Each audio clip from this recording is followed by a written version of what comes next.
Hello viewers and welcome to a brand new episode of Trashtalk on Lancer, Siren's Song, a Mountain's Remorse edition, where I talk stuff about mech. In this episode, Empakaai, from IPS North Star. The Empakaai crater is a collapsed volcanic caldera that is 300 meters high and 6 kilometers wide, located in Nairobi ward of Ngorongoro district in Arusha region of Tanzania. The crater is filled by a deep alkaline lake that occupies around 75% of the crater's bottom and is approximately 85 meters deep, and is also within the UNESCO Biosphere Reserve Protection Program. Due to its high altitude, the Empakaai crater is nearly always blanketed in mist, and the lake appears emerald or deep blue in color. Named after the crater, Empakaai gives a very firm grip on anything that unfortunately got too close to it. As Empakaai is an alt frame of Blackbeard, if the murderous intent didn't give it away, it too shares the same license with Blackbeard and thus get to have all its goodies too. Looking at its stats, compared to Blackbeard, Empakaai is a size 1 frame with more armor at 2, lower health, and lower repair cap 2, plus lower evasion and speed. They both have the same save target, sensor range, E-defense, tech attack, and base systems points, which are kinda awful, but Empakaai does have a much higher heat cap at 6.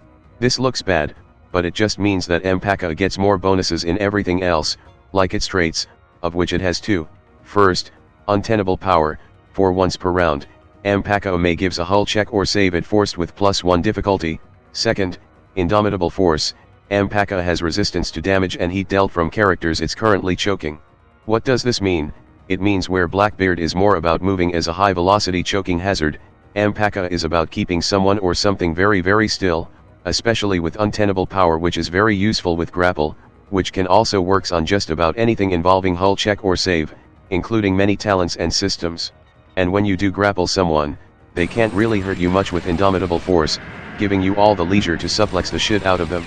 However, it also means that Empakaai won't be moving as quickly as Blackbeard, which is a shame, because one of my favorite things about Blackbeard is how fast you can move at the speed of murder.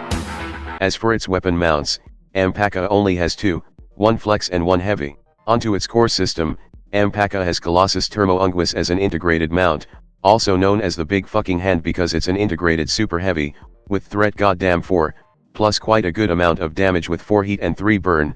That's pretty nuts. However, it costs 2 heat to use it, which even with Empakaai higher heat cap, you gonna cook yourself quickly if you use it every round. What else can it do? Well, before rolling the attack, you can force the target plus anyone close to it to pass a hull save or get pulled in and automatically grappled. That's right, you can grapple multiple people at once with this.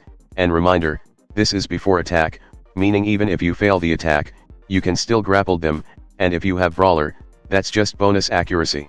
Also, this thing works even when jammed, so those who jammed you and get closer to you will suddenly not feel very smart.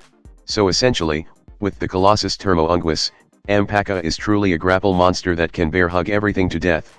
If your opponent has any questions, whether they want to ask them or not, tell them to talk to the hand, and it will quickly give them answer in the form of the only language it knew, incredible violence. However, again, 2 heat, plus very poor E-defense, so you really can't use this hand very often sadly. It's a very devastating weapon, but it could easily be devastating to you too. It was really too much power for one person to hold in their palm. As for its core power, Empakaai can activate the descent to Kalunga for Marrow anchors, in which with a protocol, for the rest of the scene, you now count as 1 size larger than the combined size of all targets you are currently grappling, which is even better than synthetic muscle netting because even when grappling the Goliath can't shake you off now no matter what because you are technically bigger than it. Additionally, you gain these benefits for the rest of the scene.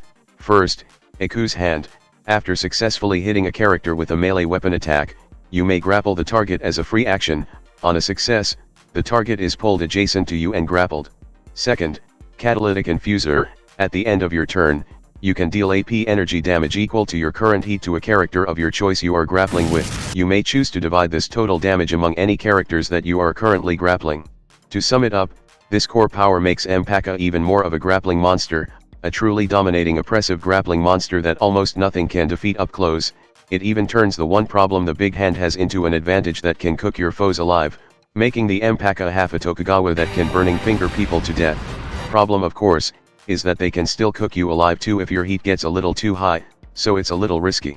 As a conclusion, on battlefield, the Empakaai is just menacing as hell, it imposes a presence on the field so much that it practically counts as a controller even if it's not one. Anything within threat 4 of it is in a danger of getting crushed. However, for all its power, it cannot reach things as quickly as Blackbeard could. Grapple Cable is really good at making Blackbeard hypermobile, which Empakaai do not have. Also, an Empakaai probably can't use a reaction most of the time due to the lack of lock-kill subsystem unlike Blackbeard, so most of the time, anything that uses reaction is going to be useless to it. This includes Overwatch. Still, Empakaai has a lot more close range power than Blackbeard, so it's up to you on whether you want more direct power or more speed. And that's basically it on Empakaai, a frame that's as imposing as its name implied, capable of dragging anything down with it without any chance to escape, as long as they are within its reach. Anyway, that's all for now and I will see you all next time. Hello there, if you like this video, please subscribe to my channel and click that notification bell button. If you really want to support my channel, you could visit my Patreon page, or buy me some coffee, links in the description. Anyway, have a nice day.